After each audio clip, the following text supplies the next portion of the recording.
බලනවා. විශේෂයෙන්ම කොවිඩ්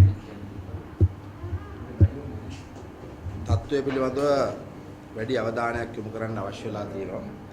පුතුවලට මම කැමති සංඛ්‍යාලයකට කීපයක් කියන්න. මාර්තු මාසේ තමයි අපේ රටේ කොවිඩ් වසංගතය නැත්නම් කොරෝනා වසංගතය ආරම්භ වුණේ. මාර්තු මාසේ ඉඳන් ඔක්තෝබර් මාසේ දක්වා ඔක්තෝබර් පළවෙනිදා දක්වා අපේ රටේ මාස 8ක් ඇතුළත කොවිඩ් රෝගීන් 3381ක් වාර්තා වෙලා තියෙනවා. මාස 8ක් ඇතුළත.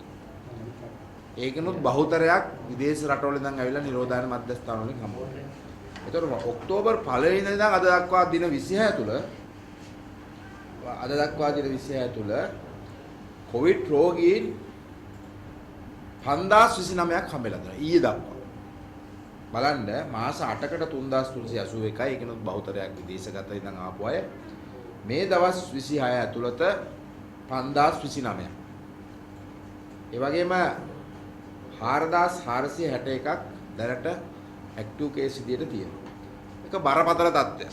මේ තත්ත්වය රාජ්‍යයක් විදියට ඇත්තටම වග කියන්න ඕන. මේ ඒ කොවිඩ් චක්‍රය දිහා බලපුවම උඩට බොහොම පැහැදිලිව පේනවා. මාස 8ක සංඛ්‍යාව දවස් 26 ඇතුළත වැඩි වුණු ප්‍රමාණය ඉතාම ඉහළයි. ඒ නිසා අද රේට අපේ රෝහල් වල ධාරිතාව ඉක්මවා ගිහිල්ලා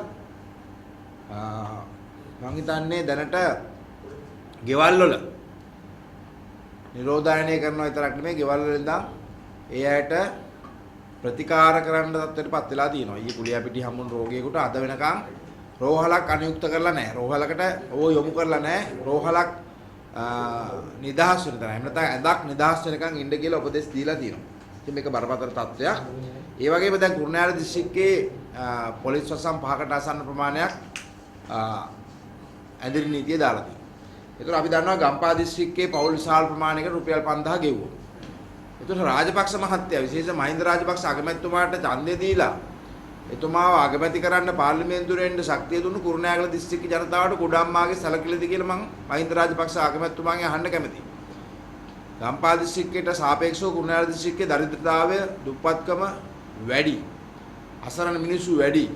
එදා වේල කුලියක් කරගන්න ඉන්න මිනිස්සු වැඩි. අද මේ මිනිස්සු තාම අසරණ භාවයට පත් වෙලා තියෙනවා.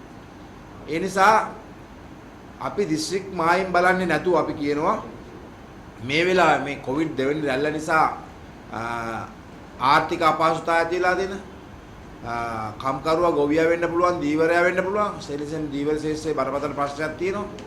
ස්වයං රැකියාවක් කරන සුළු රැකියාවක් කරන සුළු ව්‍යාපාරයක් කරන මේ සියලු දෙනාටම රජය සහන දෙන්න ඕන.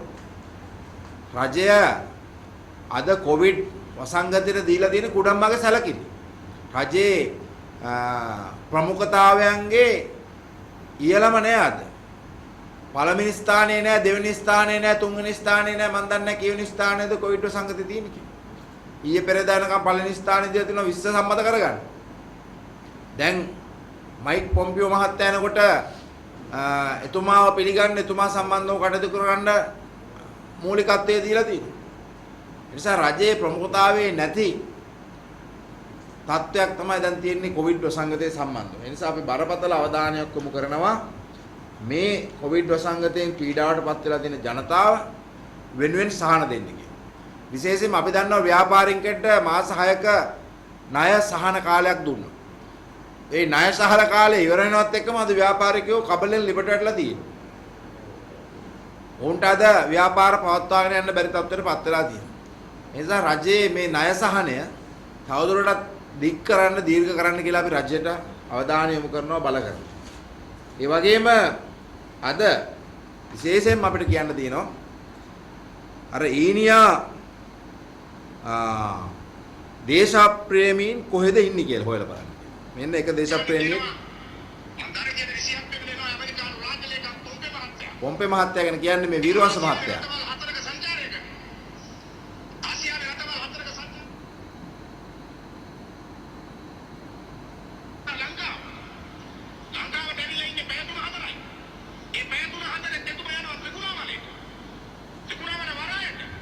මේ වීරවංශ මහත්තයා ඒ දවස්වල පොම්පේ මහත්තයා ගැන කියපු කතන්දරේ මම රටේ ජනතාවගෙන් කියනවා ඉදිරි පැය 48 ඇතුළත විමල් වීරවංශ මහත්තයා ඉන්න තැනක් අපිට හොයලා දෙන්න මාධ්‍යවේදීන්ට හොයලා දෙන්න අපි වටිනා පංචායතයක් තෑගි දෙනවා එතුමා ඉන්න තැනක් අපිට හොයලා දුන්නොත්.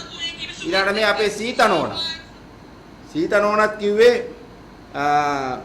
එතුමා එන්නේ අපේ රටේ ඉඩම් සුද්ධ කරන්න කියලා. කාණු සුද්ධ කරන්න කියලා. ගස් ටික කපාගෙන යන්න කියලා.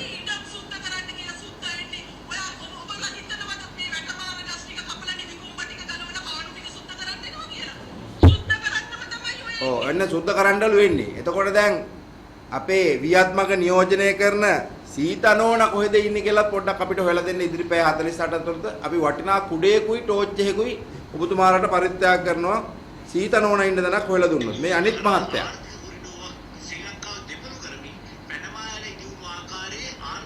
පැනමාල වගේ ඈ ආර්ථික කොරිඩෝර් වයි පැනමාලයි පිළිබඳව අවබෝධයක් නැති කෙනෙක් ඈ දැන් මේ පැනමාල වගේ යලක් කපනවයි කියලා ජනතාව බේවද්දපු ගම්මන්පිල මහත්තයාත් හොයලා දෙන්න මේ පැය 48 ඇතුළත. අපි ඕස්ට්‍රේලියානු ඩොලර් 1000ක් විතර දෙන්න බලාපොරොත්තු වෙනවා එතුමා ඉන්න තැන හොයලා දුන්නා. ඉතින් ඒ නිසා අද මේ සිංහෝ ටික බලු වෙලා අර මේ දවස්වල Facebook එකේ යනවා මයික් පිම්පියෝ ගැන. මයික් පිම්පියෝම තමයි. පහුගිය කාලේ දවසට ප්‍රෙස් දෙක තුනක් කරපු වීරවංශ මහත්තයලා ගම්මන්පිල මහත්තයලා මයික් ටයිසන්ලා කියලා තමයි රටේ ජනතාව හිතන් හිටියේ. හැබැයි මයික් ටයිසන්ලා නෙමෙයි මයික් පිම්පියෝ. මයික් පිම්පියොත් ඉන්නවා මයික් පම්පෝරියොත් ඉන්නවා. ඉතින් ඒ නිසා මයික් පම්පෝරියොත් මේ දවස්වල නෑ මයික් පිම්පියොත් නෑ. විශේෂයෙන්ම ඇමරිකානු රාජ්‍ය ලේකම් මයික් පොම්පියෝ මහත්මයා විතරක් නෙමෙයි ආරක්ෂක ලේකම් මාක් එක්ස්පෝර් මහත්තයත් එනවා. ඉතින් මේ දෙපළ එනකොට අපි හිතුවා මහා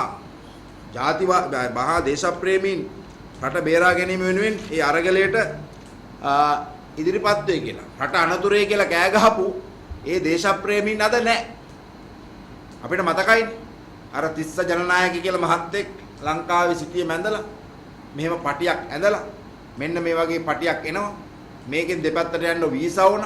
මේකේ තියෙන වනාන්තර ටික ඉවරයි, කැලෑ ටික ඉවරයි, සිද්ධාස්ථාන ටික ඉවරයි. සංස්කෘතික වටිනාකමක් තියෙන සීගිරිය ඇතුළු ස්ථාන ටික ඉවරයි කියලා මහා ගෝරනාඩුවක් තිබුණා. මට මතකයි ගම්මන්පිල මහත්තයලා කළු කොඩි දැම්මා.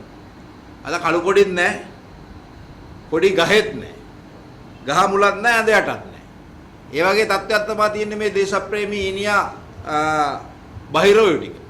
ඒ නිසා රටේ ජනතාව අන්දපු මේ පිම්පියෝ ටික අපිට හොයලා දෙන්න උදව් කරන්න කියලා ඉතින් ආදරෙන් ඉල්ලා සිටිනවා. ඒ වගේම අපි කියන්න ඕන මයික් පොම්පේ මහත්මයා තමයි MCC සභාපතිවරයා. එතකොට දැන් MCC ගිවිසුම අත්සන් කරන්න ඊට විරුද්ධව කතා කරපු ගිවිසුම ඉරලා දානවා කියපු කට්ටිය අද මේ ගැන තමන්ගේ මතයක් ඉදිරිපත් කරන්නේ නැහැ. ඒ වගේම අපි දැක්ක මාධ්‍ය තුලින් නෝන් ඉන්දියාවට එන්නේ මොකද්ද කියලා කිව්වා. මාලදිවයිනට මොකද එන්නේ කියලා කිව්වා. ඉන්දුනීසියාවට මොකද යන්නේ කියලා කිව්වා. නමුත් ලංකාවට එන්නේ මොකද්ද කියන එක පැහැදිලිව කිව්වේ නැහැ. දැන් අපි දන්නවා මීට කලින් MCC ගිවිසුම අත්සන් කරපු සහස්‍ර අභියෝගතා ගිවිසුම අත්සන් කරපු මැඩගස්කරයට මොකද වෙලා තියෙන්නේ? හොන්ඩුරාස් කියන මධ්‍යම ඇමරිකානු රටට මොකද වෙලා තියෙන්නේ? නේපාලයට මොකද වෙලා තියෙන්නේ? ඒ නිසා මේ ගිවිසුම පිළිබඳව තියෙන බරපතල සැක සංකා මේ රටේ ජනතාවගේ ඔළුගොඩිය ඇතුලේ තියෙනවා. ඒ සැක සංකා අද ජනතාවට ප්‍රශ්නයක් වෙලා තියෙනවා. මේ ගිවිසුම් සම්බන්ධව බිල්ලෝ මවපු අය අද හැංගිලා. ඒ නිසා මිනිස්සුන්ගේ අද ඔළුව කුරුවල් වෙලා තියෙන්නේ. මොකද්ද දැන් කරන්නේ? මොකද්ද මේක ඇත්තක්ද නැත්තක්ද බොරුවක්ද කියලා රටේ ජනතාවට ප්‍රශ්නයක් මේක. මේක සැබෑම බිල්ලෙක්ද? සැබෑම අනතුරක්ද? රට අනතුරේද? කියන ප්‍රශ්නය අද රටේ ජනතාවට තියෙනවා. ඒකට අද උත්තරයක් නැහැ. උත්තරයක් නැහැ. නිසා අද අපි ලෝක බලවතුන්ගේ ගොදුරක් බවට පත් වෙමින් යන්නේ. චීනයත් ඇමරිකාවත් අතර තියෙන සීතල යුද්ධේ කොටස්කරුවෙක් බවට පත් වෙලා ඉන්නවා. අපි කියන අපේ ප්‍රතිපත්තිය නොබදි ප්‍රතිපත්තිය. අපි කාටවත් ලඝු වෙන්න ඕනේ නැහැ, ගොනු වෙන්න ඕනේ නැහැ, වැඩි සම්බන්ධතාවයක් පවත්වන්න ඕනේ නැහැ, වැඩි ඇඟෑලුම්කමක් පවත්වන්න ඕනේ නැහැ. අපේ නොබදි ප්‍රතිපත්ති ඉස්සරහට අරන් යනවා නම් හොඳයි. අපිට චීනෙත් වටිනවා, ඇමරිකාවත් වටිනවා. ඒකයි අපි තේරුම් ගන්න ඕනේ. ඇමරිකාව කියන්නේ අපේ අපනයනයන් වැඩි ප්‍රමාණයක් සිදු කරන රට. අපේ ආනයන අපනයන පරතරය දිහා බලනකොට අපිට තියෙන ඇමරිකාවත් එක්ක බොහොම අපිට වාසිදායක, ඉතාමත්ම වාසිදායක ආනයන අපනයන පරතරය. අපිට චීනෙත් එක්ක තියෙන්නේ ඉතාමත්ම වාසිදායක ආනයන අපනයන පරතරය. නමුත් චීනෙත් අපිට අතාරින්න බෑ. බලවතෙක් විදිහට. ඉතින් මේක හරියට තුලණය කරගෙන රට ඉස්සරහට අරගෙන යන්නේ කොහොමද? මේ විදේශ ප්‍රතිපත්තිය අපි ගාව තිබුණා. හැබැයි මේ විදේශ ප්‍රතිපත්තිය රාජපක්ෂලා ගාව තියෙනවා කියලා අපිට පේන්නේ නැහැ. එක පැත්තකින් මේගොල්ලෝ ඕනෑමටත් එහා චීන ගැතිභාවයක් ලැබිභාවයක් පෙන්නනවා. අනිත් පැත්තෙන් ඇමරිකාවට යටත් පහත් භාවයක් පෙන්නනවා. මේ ගැතිභාවය චීනට තියෙන ගැතිභාවයයි ලැබිභාවයයි වගේම චීනට ඇමරිකාවට තියෙන යටහත් පහත් භාවයත් භයානකයි. මේ දෙකම භයානකයි. දෙකම අනතුරක්. ඒ නිසා ලෝක බලවතුන්ගේ බල අරගලේ ගොදුරක් බවට අපේ රට පත් වෙන එක මම හිතන්නේ බරපතල තත්ත්වයක්. දැන් අපි දැක්කා 20 වෙනි සංශෝධනයේට විශේෂයෙන්ම ද්විත්ව පුරවැසි භාවය ගැන කතා කරද්දී ගම්මන්පෙළ මහත්තයයි වීරවංශ මහත්තයා අන්තිමට කිව්වේ ජනාධිපතිතුමා බොහොම සංවේදීව ඉල්ලීමක් කරා. මාර වැඩේ වෙන්නේ. දැන් MCC කිව්සම සම්බන්ධවත් සංවේදීවම ඉල්ලීමක් කරාද කියලා අපිට ප්‍රශ්නයක් තියෙනවා. දැන් ඊට පස්සේ අපේ රටේ ජනතාව තුමාලට ඡන්ද දුන්නු අය වීරවංශ මහත්තයා ළඟෙන් ගම්මන්පෙළ මහත්තයාගෙන් සංවේදීව ඉල්ලුවොත් තමයි වැඩේ කරන්නේ. ඕන දෙයක් කරයි සංවේදීව ඉල්ලුවොත්. එච්චර හරි මේ හදවත උණුවන රත්වන බොහොම සංවේදී දෙන්නේ තමයි මේ දෙපළ. ඒ නිසා පැහැදිලිවම අපිට කියන්න තියෙන්නේ අපිට කාටවත් ගැති වෙලා මේ රට ඉස්සරහට යන්න බෑ. අපේ රටේ නොබෙදි පිළිවෙත තුලින් තමයි අපිට රටක් විදියට ඉස්සරහට යන්න පුළුවන් වෙන්නේ. ඒ නිසා අපි මේ ප්‍රතිපත්තිය අනුගමනය කරන පක්ෂයක් විදියට අපි මේ බල කරදවරු දෙකකින් එකකටවත් යොමු වෙන්නේ නැහැ කියන එක මතක් කරගන්න. ඒ වගේම දැන් මම එන ගමන් අපේ පිටකොට්ටේ තියෙන සතොසට ලංකා සතොසට පොඩ්ඩක් ගොඩ වැදුනා මේ බඩු මිල ගැන පොඩ්ඩක් හොයලා බලන්න. දැන් ඔබතුමාලා දන්නවා සීනි පරිප්පු සැමන් කියන තුන පහුගිය කාලේ රාජපක්ෂ මහත්තයලා අඩු කරා. අපිට මතකයි මුලින්ම පරිප්පු රුපියල් 65ට දෙනවා කිව්වා. සැමන් එක රුපියල් 100ට දෙනවා. දැන් පරිප්පු මිල රුපියල් 180යි පරිප්පු වල මිල 65ට දෙනවා කිව්ව පරිප්පු. එතකොට ඊයේ පෙරේදා සැමන් එක රුපියල් 200ට දෙනවා කිව්වා. සීනි දෙනවා කිව්වා රුපියල් 85ට. දැන් මේ සතියක් එකහමාරකට කලින් රුපියල් 200ට දෙනවා කියන සැමන් එක දැන් රුපියල් 240 වෙලා තිනවා මේ ලංකා සතුස ආයතනයේ. සුදු සීනි නම් තාම දෙයියනේ කියලා 85ට තියෙනවා. ඉතින් 200 සැමන් එක 280ට වැඩි 240ට වැඩි වුණා නම් 85 සීනි මං හිතන්නේ දවස් දෙක තුනකට වඩා කන්න හම්බෙන්නේ නැකන් නැහැ. ඒ නිසා මේ මහා පම්පෝරි ගහන ජනාධිපතිතුමාට බෑ ජනාධිපතිතුමාගේ දෙන පොරොන්දුව සතියකට එහා පවත්වාගෙන යන්න. ඒ නිසා හොඳට මතක තියාගන්න මේ රටේ ජනතාව ජනාධිපතිතුමා යම් පොරොන්දුවක් දුන්නොත් ඒක සතියයි. 65ටයි 100ටයි සමනුයි පරිප්පු තිබුණේ සතියයි 200ටයි 85ටයි සීනි සමනුයි තියෙන්නේ සතියයි. ඒ නිසා අද සර් ෆේල් කියන එක පෙන්නලා දීලා තියෙනවා. ඉතින් එක පැත්තෙන් පිම්පියෝ ඉන්නවා වගේම පම්පෝරියෝත් ඉන්නවා. ඉතින් මට හිතෙනවා ජනාධිපතිතුමාත් පම්පෝරියෝ ගෙනද කියලා මයික් එකක් ඉස්සරහට ආපුවාම ඒ වගේ තත්ත්වයක් තියෙන්නේ. අද රටේ බඩු මිල ගිනි ගණන් ආසුරට නැගලා තියෙනවා. බඩු මිල පාලනයේ රාජ්‍යයට වැඩ පිළිලක් නැහැ. දැන් අපි දන්නවා ඊයේ පෙරේදා 20 සම්මත කරගත්තා. දැන් හෙට අනිද්දානකොට මැති ඇමතිකම් පුපුරු ගන්නවා. අපිට බොහොම පැහැදිලි ශ්‍රී ලංකා මුස්ලිම් කොංග්‍රසයේ ආරිස් මහත්තයා කිව්වා එතුමා මහින්ද රාජපක්ෂ මහත්තයත් එක්ක සාකච්ඡා කරලා තමයි 20ට සහයෝගය දුන්නේ කියලා. ඉතින් ඒකෙන් පේනවා 20ට සහයෝගය දුන්නේ මොන හරි පොරොන්දු වලට කියලා.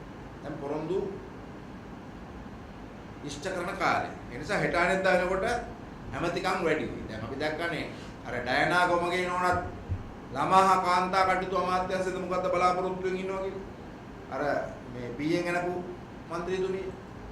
ඒ නිසා පැහැදිලිවම අපි දන්නවා හෙට අනිද්දාට ඇමතිකම් වැඩි වෙනවා. දැන් පහුගිය කාලේ 3න් 2 ඉල්ලුවා MCC ගියුතුම ඉරන්න විමල් වීරවංශ මහත්තයා දැන් 3න් 2ක් හම්බෙලා තියෙනවා. ඉතින් ඒ නිසා දැන් 3න් 2ක් තියෙන ආණ්ඩුවක් තියෙනවා. ඒ නිසා ඕන දෙයක් හොඳ දේවල් කරන්නත් පුළුවන් නරක දේවල් කරන්නත් පුළුවන්. දැන් අපිට හොඳ දේවල් කරනවා කියන පේන්නේ නැහැ. දැන් 3න් 2 අරන් හොඳ දේවල් කරනවා පේන්නේ නැහැ. ඒ නිසා අපි ඉස්සල්ලාම කියනවා දැන් 3න් 2 ඉල්ලුවා. MCC ගිවිසුමක් සංග්‍රහණය ඉරන්න. දැන් ඉරන්න. දැන් හෙට පොම්පියෝ මහත්තයා ගිහලා වීරෝස් මහත්තයා ගිහලා ඔක ඉරලා පෙන්නන්න. ඕන අපිට දැන් 3න් 2ක් තියෙනවා මෙන්න මේක තියාගන්න අරන් යන්න කියලා ඉරලා පෙන්නන්න. ඒ නිසා මේ වගේ තත්වයක් තමයි අද ඇති වෙලා තියෙන්නේ. රටේ ජනතාවගේ මතයක් තිබුණේ නැහැ. විශේෂ සංශෝධනයක් 3න් 2ක් ආණ්ඩුවට තිබුණේ නැහැ. 3න් 2ක් නැති ආණ්ඩුවක් කියන එක පෙන්වුවා ඊ පෙරේද පාර්ලිමේන්තුවේ.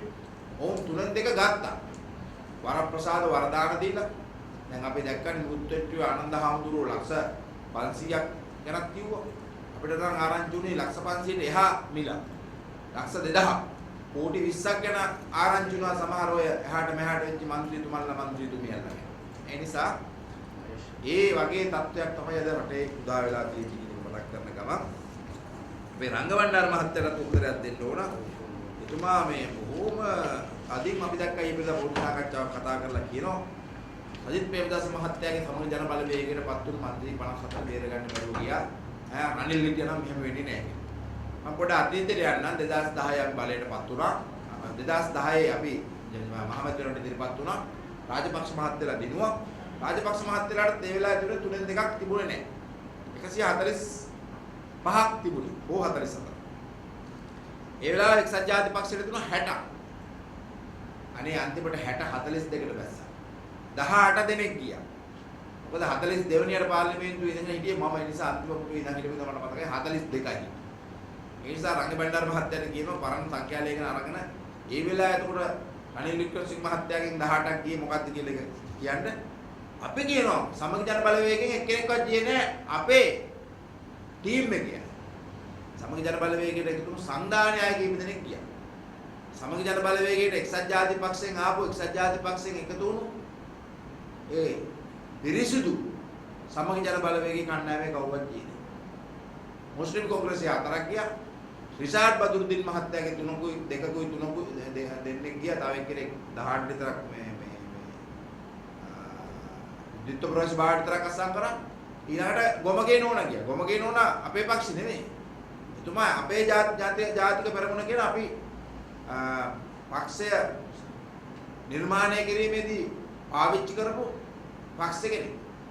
ඒ නිසා අපෙන් ගියේ එක්කෙනෙක්වත් අපේ නෙමෙයි. ඒ නිසා රංගබණ්ඩාර මහත්තයාට ඒකත් මතක් කරනවා බොහොම. හරි අහන්න දෙන්න පුළුවන්.